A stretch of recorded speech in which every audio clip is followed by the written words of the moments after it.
안녕하세요. 웅덩이 매매법 레버리지 ETF 장기 투자자 디벨로몽입니다. 저와 함께 꾸준히 웅줍을 실천하셨다면 이제는 계좌가 거의 모두 양전되었을 겁니다. 다시 떨어질 수도 있겠지만 우리는 웅줍하면 결국 계좌가 양전된다는 것을 배웠습니다. 정말 소중한 경험치를 얻은 것이죠. 이론적으로만 알고 있었던 것들, 이것을 실전을 통해 경험했고 이 경험치는 웅줍에 대해 확신을 가져다 주었을 겁니다. 그리고 만약 정말 작년 10월이 바닥이라면 저와 여러분에게는 가장 중요한 마지막 테스트가 남아있습니다. 바로 절세를 위해 매년 250만원의 수익 실현을 제외한 나머지 주식은 그냥 가만히 두는 인내심 테스트입니다. 일단 이 테스트를 설명드리기 전에 왜 매년 250만원의 수익 실현을 해야 하는지, 아무리 장기 투자자라도 이 절세를 꼭 해야 하는 이유에 대해 말씀부터 드리겠습니다. 해외 주식에 투자하는 사람들에게는 수익 실현을 하게 되면 그 금액의 22%를 세금으로 내게 되어 있습니다. 약 1000만원의 수익 실현을 하게 되면 여러분은 약 220만원 정도를 세금으로 내야 합니다. 겨우 힘들게 번 수익을 세금으로? 이거 너무 아깝겠죠? 그래서 이걸 절약하는 방법을 알려드리는 겁니다. 매년 250만원까지의 수익금은 세금을 공제해줍니다. 즉 매년 250만원까지의 수익 실현 금액은 세금을 내지 않아도 된다는 겁니다. 이걸 이 250만원의 절세를 4년 동안 지속하게 되면 1000만원이겠죠? 그렇다면 여러분은 이 1000만원의 22%인 220만원의 세금을 아끼게 되는 겁니다. 그리고 이걸 4년이 아닌 10년 지속하게 되면 2,500만원의 실현손익에 대한 22%의 세금, 즉 500만원의 세금을 아낄 수 있는 겁니다. 우리는 장기 투자자이기 때문에 오히려 더 이 절세 방법을 꼭 활용해야 합니다. 언제 절세해야 하는지는 제가 말씀드렸죠? 바로 웅덩이 매매법 리밸런싱 구간에 해야 하는 겁니다. 현금 비중을 늘릴 수 있는 단기적인 과매수 구간이며 매년 250만원 절세를 할 수 있는 단기적 과매수 구간에 말이죠.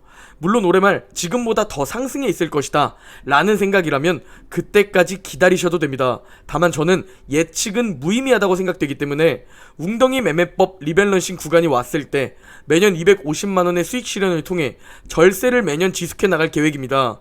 이게 10년 뒤 500만원의 세금을 아껴주기 때문이죠. 자, 다시 마지막 테스트 얘기로 돌아가 보겠습니다.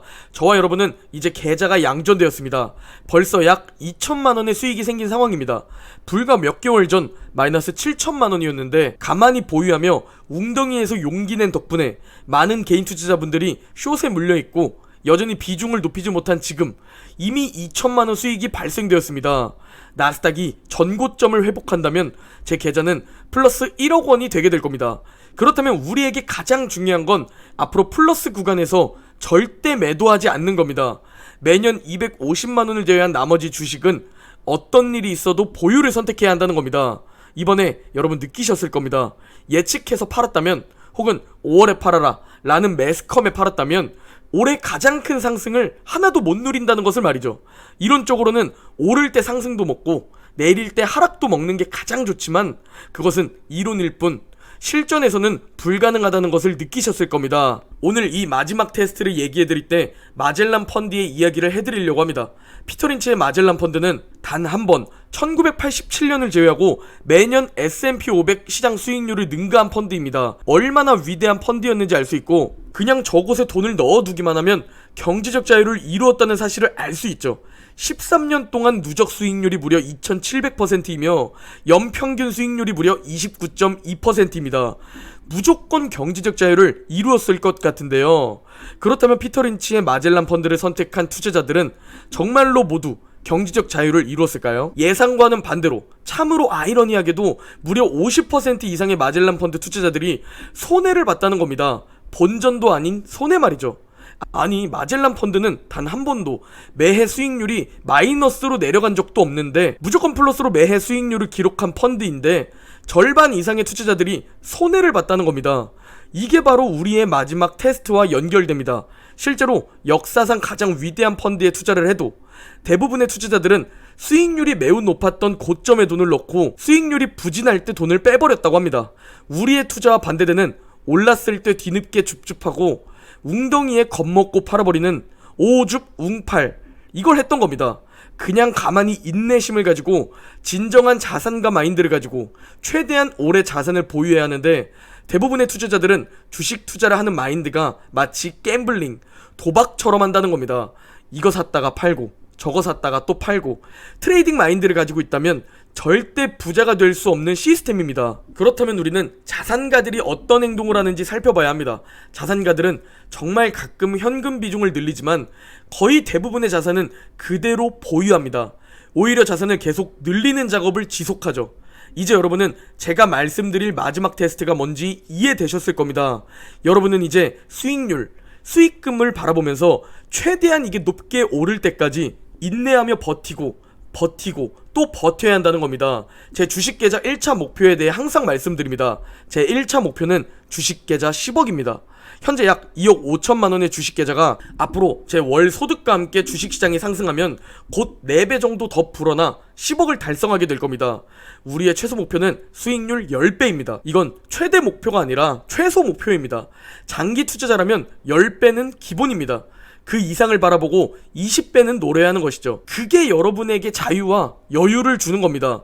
곧 제 계좌는 플러스 1억 원이 찍히게 될 겁니다. 그러면 저는 돈을 스스로 벌어주는 시스템을 이용해 1억 원을 불리게 되는 겁니다. 그리고 이는 부동산도 마찬가지입니다. 결국 부동산과 주식 모두 보유하면서 좋은 자산들의 상승을 그대로 다 느껴야 하는 겁니다. 보유하면서 말이죠.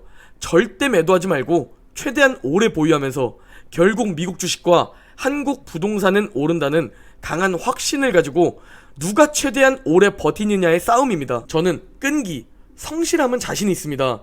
즉, 전 악으로, 깡으로 최대한 오래 보유할 겁니다. 그리고 여러분들에게 제가 1차 목표 10억에 도달해 2차 목표 100억도 달성하는 것도 지금처럼 그대로 다 영상으로 공유드릴 겁니다. 그리고 저와 함께 투자를 지속하면 분명히 함께 부자가 되는 극소수가 탄생할 겁니다.